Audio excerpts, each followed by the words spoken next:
उद्धव जी भगवान से कह रहे हैं प्रभु आप जा रहे हैं, ये भगवान के परम धाम जाने से कुछ समय पूर्व की ये वार्ता है। अब भगवान अपने धाम को गमन कर रहे हैं और उद्धव जी ने कह दिया कि प्रभु मेरी इच्छा यहीं रहने की है। यहीं से हमने इस वार्ता का आरंभ किया था ना।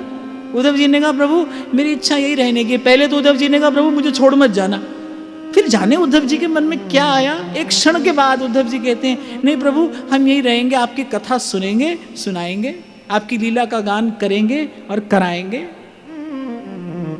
और भगवान ने जान लिया भाई, उद्धव जी ने भक्ति का सार जान लिया है, उद्धव जी ने भक्ति का मर्म जान लिया है। उद्धव जी जान गए हैं कि हमारे निकट रहने में इतना सुख नहीं है जितना हमारे भक्तों के निकट रहने में है, जितना सत्संग में रहने में। उद्धव जी जान गए हैं, इसीलिए भगवान ने कहा भाई हमारे साथ नहीं जा रहे, बोले सत्संग में रहेंगे, आपके भक्तों का दर्शन करेंगे, आपके प्यारे संतों का दर्शन करेंगे, यहीं रहेंगे। पर ये बता दीजिए यहाँ रहना कैसे है। तो ये जो ज्ञान भगवान ने उद्धव जी को दिया है, ये वो ज्ञान है जिसका अवलंब लेकर उद्धव जी आज तक भगवान का भजन कर रहे हैं। उद्धव जी तो अभी भी विराजमान है ना, धराधाम पर ही विराजमान है। आज तक उद्धव जी भगवान का भजन कर रहे हैं इसी धर्म का आश्रय लेकर, इसी ज्ञान का अवलंब लेकर। इसीलिए श्रीमद् भागवत में इस एकादश स्कंद को अध्यात्म दीप कहा गया है।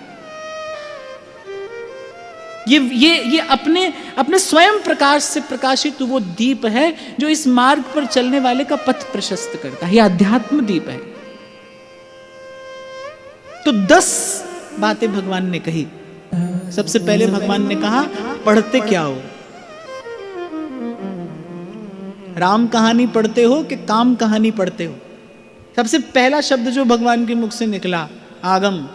आगम माने शास्त्र, शास्त्र माने किस प्रकार का अध्ययन है आपका, किस प्रकार के विषय का आप अध्ययन करते हैं। बड़े शौक से मंगा कर लोग मैगजीन पढ़ते हैं कि नहीं पढ़ते हैं। कुछ लोग ऐसे होते हैं जिनको सुबह उठते ही सबसे पहले क्या चाहिए, अखबार चाहिए। सबसे पहले उठते ही अखबार चाहिए, सारे संसार का कचड़ा अपने दिमाग में डालने के लिए। अब कहीं कुछ भी हो रहा है नहीं हो रहा है भाई, देखो पहली बात तो ये चर्चा साधक के लिए हो रही है, व्यवहार में पड़े हुए व्यक्ति के लिए भगवान ये नहीं कह रहे हैं।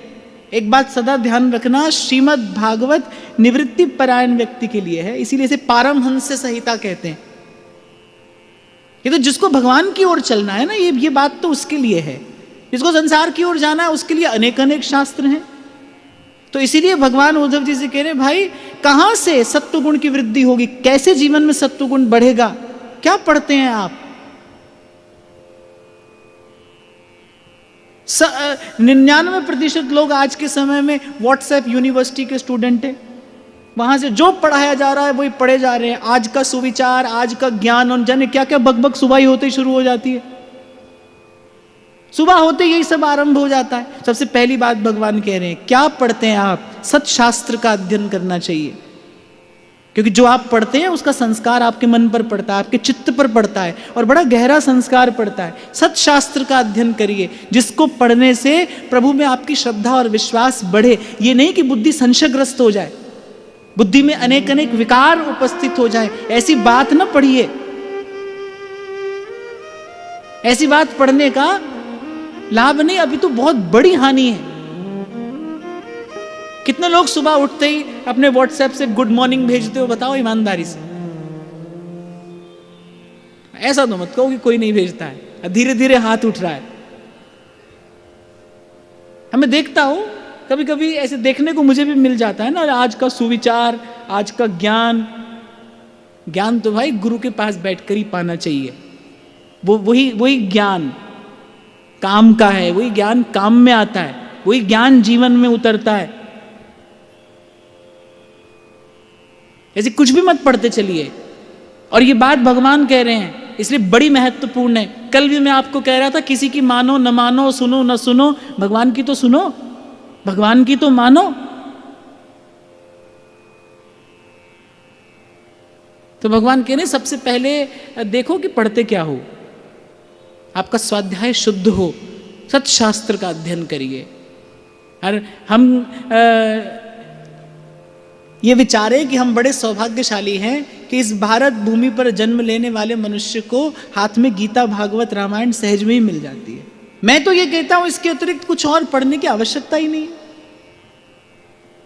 इनकी कृपा से जब मन शुद्ध हो जाए, भगवान का वो मधुर स्वरूप हृदय में प्रतिभासित होने लगे और रसिकों की कृपा से वृंदावन आ जाओ, तो फिर यहाँ पर रसिकों की वाणियां हैं।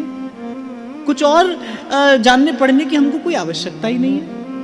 वाणियों में भी मैं आपको एक बात अपनी ओर से निवेदन कर रहा हूं कि जब मन लग जाता है, जब मन रम जाता है ना उपासना के किसी भाव में, तो वाणियों में भी कोई बहुत माने अधिक कुछ पढ़ने की आवश्यकता नहीं होती। मुझे आज लगभग 10-12 वर्ष हुए होंगे कि मेरे जीवन में अगर किसी ग्रंथ का अध्ययन है तो या तो 42 लीला है, या सुधा निधि है, या चतुरासी है, सेवक वाणी है। ये 3-4 वाणियां जो है हमारे पास, ये हमारे लिए पर्याप्त हैं, जीवन भर के लिए पर्याप्त हैं।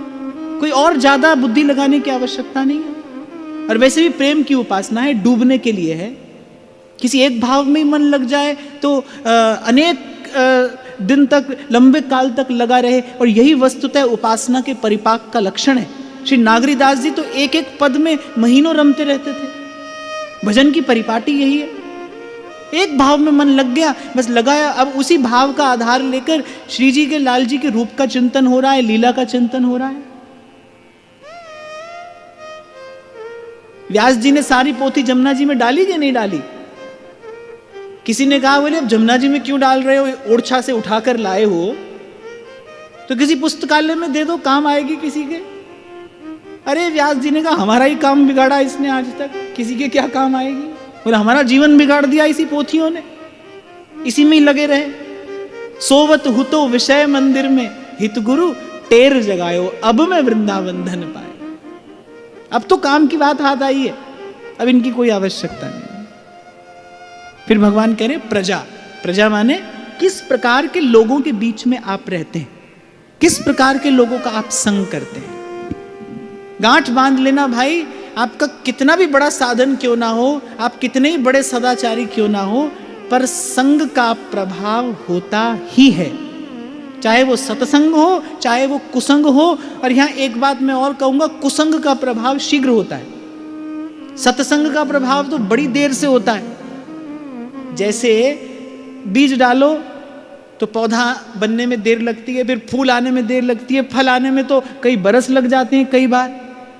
लेकिन एक रोग का विषाणु जब फैलता है तो फैलते फैलते सारी दुनिया में फैल जाता है, कुछ ही दिनों में वो सारी दुनिया को लपेट लेता है। तो जो नकारात्मकता है उसकी गति बड़ी तीव्र होती है। बुरा विचार जीवन में बड़ी जल्दी आ जाएगा, बड़ी जल्दी अपना स्थान बना लेगा, बड़ी जल्दी वो आपके चिंतन को मैला कर देगा। पर यह बात निश्चित है, प्रभाव सत्संग का भी होता है। सठ सुधरही सत्संगति पाई, प्रभाव सत्संग का भी है और प्रभाव कुसंग का भी है। कुसंग का प्रभाव तीव्र गति से होगा, शीघ्र होगा। तो यहां भगवान कह रहे हैं भाई किस प्रकार के लोगों में आप रहते हैं। देखो आपके आसपास कौन है, कैसे लोग आपके आसपास रहते हैं।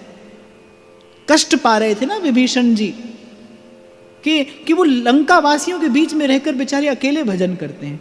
अब अकेले भजन करने में भजन तो है, पर भजन का आनंद तो तब कई गुना बढ़ जाता है ना जब अनुकूल मन वाले लोग आपके आसपास रहते हो। अब एक परिवार में एक व्यक्ति किसी दिशा में जा रहा है, दूसरा किसी दिशा में जा रहा है, तो वो परिवार के 4 जन आपस में बैठेंगे तो क्या होगा, क्लेश ही तो होगा। मन ना मिले तो क्या है, क्लेश ही तो है, और मन मिले तो सुख है। तो भगवान ने कहा भाई इससे भी सत्वगुण बढ़ता है। भले लोगों की संगति में बैठोगे, साधु की संगति करोगे तो भगवान मिलेंगे। विषयी पुरुष की संगति में जाकर बैठोगे, जो संसार की वार्ता आपसे बार बार करेगा, जो संसार की चर्चा आपसे बार बार करेगा, उसके परिणाम स्वरूप क्या होगा, मन भगवान से हटेगा ही हटेगा भाई। चाहे वो मैं हूं, आप हो या कोई भी हो, उसका मन भगवान से हटेगा।